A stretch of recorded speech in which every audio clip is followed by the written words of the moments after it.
ఉగ్రవాద దాడి ఒక హేయమైనటువంటి నీచమైనటువంటి దాడి అది పర్యాటకుల మీద అమాయకులైనటువంటి పర్యాటకుల పైన నిరాయుధులైనటువంటి వారి పైన ఉగ్రవాదులు దాడి చేయడం అంటే ఒక పిరికి పద్ధతనమని చెప్పక తప్పదు. వాళ్ళు పర్యాటకులంతా ఈరోజు కాశ్మీర్లో మంచిగా పెద్ద ఎత్తున పర్యాటక కేంద్రంగా రూపుదిద్దుకోబడినటువంటి కాశ్మీర్లో 370 ఆర్టికల్ రద్దు తర్వాత రోజు రోజుకి అక్కడ పెద్ద ఎత్తున టూరిజం పుంజుకుంటుంది. దేశ విదేశాల నుంచి కూడా పెద్ద ఎత్తున కాశ్మీర్ ప్రాంతానికి టూరిస్టులు వస్తూ ఉన్నారు. ముఖ్యంగా సమ్మర్లో వేసవి కాలంలో స్విట్జర్లాండ్ తర్వాత అందమైనటువంటి స్విట్జర్లాండ్ లాగానే భావించినటువంటి కాశ్మీర్ ప్రాంతాన్ని అంతగా ఆ అందమైనటువంటి ఆ ప్రదేశాన్ని చూడడానికి వేసవిలో అక్కడ సేద తీరడానికి కుటుంబ సభ్యులతో సహా అనేక మంది వేలాది మంది పర్యాటకులు రోజు కాశ్మీర్లో పర్యటిస్తూ ఉంటారు. అదేవిధంగా ఆ రోజు పెద్ద ఎత్తున పర్యాటకులంతా కూడా సంతోషంగా అందరూ ఫ్యామిలీస్తో ఉన్నటువంటి సమయంలో మరి జరిగినటువంటి ఉగ్రవాద దాడి ప్రపంచానికి అంత భారతదేశమే కాదు ప్రపంచాన్ని అంతా కూడా దిగ్భ్రాంతి కలిగించింది.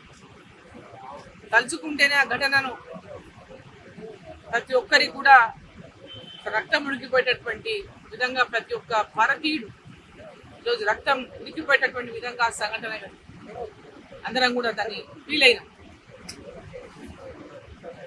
ఈరోజు కాశ్మీర్ భాగం భారత్లో నరేంద్ర మోదీ గారి ప్రభుత్వం ఎన్నికల కంటే ముందు 370 ఆర్టికల్ని రద్దు చేస్తామనే ఎన్నికలకు పోయింది.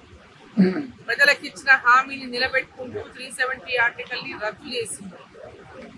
రద్దు చేసిన తర్వాత అక్కడ నెలకొంటున్నటువంటి పరిస్థితులే కానీ డెవలప్మెంటే కానీ టూరిజం యొక్క అభివృద్ధే కానీ పెద్ద ఎత్తున పర్యాటకుల యొక్క పర్యటనలే కానీ ఇవన్నీ కూడా కాశ్మీర్ ప్రాంతంలో పెద్ద ఎత్తున ఉన్నటువంటి లోకల్స్ అంతా కూడా అంతకుముందు వాళ్ళకి ఎలాంటి ఉపాధి కూడా ఉండేది కాదు.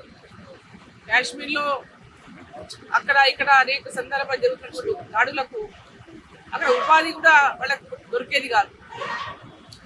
ఒక్కొక్కరికి అక్కడ ఉన్నటువంటి కొంతమంది ఉగ్రవాదులు లోకల్గా పిల్లలకు లోకల్గా ఉన్నటువంటి వాళ్ళకు 500 అదే ఇచ్చి రాళ్ళు వేపించడము అట్లాంటి పనులు చేసేటటువంటి వాళ్ళు.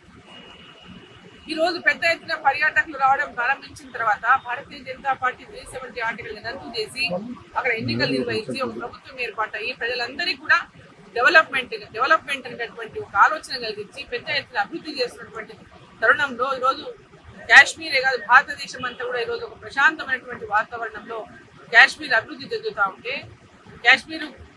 కాశ్మీర్కు దేశ విదేశాల నుంచి పర్యాటకులు వస్తూ ఉంటే చూసి జీర్ణించుకోలేనటువంటి పాకిస్తానీలు ఈరోజు ఈ ఉగ్రవాదుల దాడులను జరిపించి ఈ ప్రాంతంలో మళ్ళీ ఎవరు పర్యాటకులు రాకూడదు ఈ ప్రాంతానికి వస్తే భయపడాలనేటువంటి ఒక భయాన్ని సృష్టించే విధంగా వాళ్ళు చేసినటువంటి దాడి భారతీయ జనతా పార్టీ కేంద్రంలో ఉన్నటువంటి ఎన్డీఏ ప్రభుత్వం నరేంద్ర మోదీ గారి ప్రభుత్వం దేశవ్యాప్తంగా ఉన్నటువంటి ప్రజలందరూ కూడా కోరుకుంటా ఉన్నారు. దీనికి ఈ యొక్క దాడికి ఖచ్చితంగా ప్రతీకారం తీర్చుకోవాలి వాళ్ళకి గుణపాఠం చెప్పాలని దేశ ప్రజలంతా కోరుకుంటున్నారు. నరేంద్ర మోదీ గారు అమిత్ షా గారు రక్షణ శాఖ మంత్రి గారు అందరూ కూడా ఇవాళ పెద్ద ఎత్తున మరి ఈరోజు భారతదేశంలో జరిగినటువంటి ఘటనకు వెంబడే మరి ఖచ్చితంగా దీనికి మూల్యం పాకిస్తాన్ చెల్లించుకోవాల్సి వస్తుందని ఆ మూల్యం చెల్లించుకోవాల్సిందేటటువంటి ఒక వాతావరణం ఈరోజు భారతదేశంలో ప్రతి ఒక్కరు కూడా కోరుకునే విధంగా నరేంద్ర మోదీ గారు కూడా నిన్న బీహార్లో మాట్లాడుతూ వారి యొక్క ఉపన్యాసంలో చాలా స్పష్టంగా చెప్పినారు. వారిని ఎట్టి పరిస్థితిలో వదలము, వారి వెనుక ఉన్న వాళ్ళని కూడా వదలము, దీని అందరినీ కూడా ఖచ్చితంగా శిక్షించే వరకు వదిలే ప్రసక్తే లేదు అనేటటువంటి టెర్రరిజంని అంతం చేసి తీరుతామనేటటువంటి విధంగా మోదీ గారు మాట్లాడినటువంటి మాటలు కూడా ఈరోజు భారతీయులందరూ కూడా దాన్ని ఈరోజు అండగా ఉండాల్సినటువంటి అవసరం ఉంది.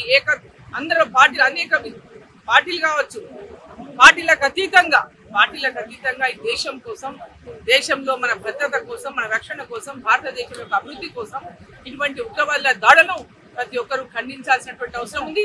ఈ రోజు భారతదేశం యొక్క ఉన్నటువంటి ప్రభుత్వం నరేంద్ర మోదీ గారి నాయకత్వాన వారికి అండగా కూడా అందరూ ఉండాల్సినటువంటి అవసరం ఉందని చెప్పి సందర్భంగా తెలియజేస్తూ ఇటువంటి వారికి గట్టిగా ఇటువంటి ఉగ్రవాదులకు, టెర్రరిస్టులకు మూల్యం చెల్లించిన పాకిస్తానీలు మూల్యం చెల్లించే రోజు ఎంతో దూరం లేదని చెప్పి తెలియజేస్తాం.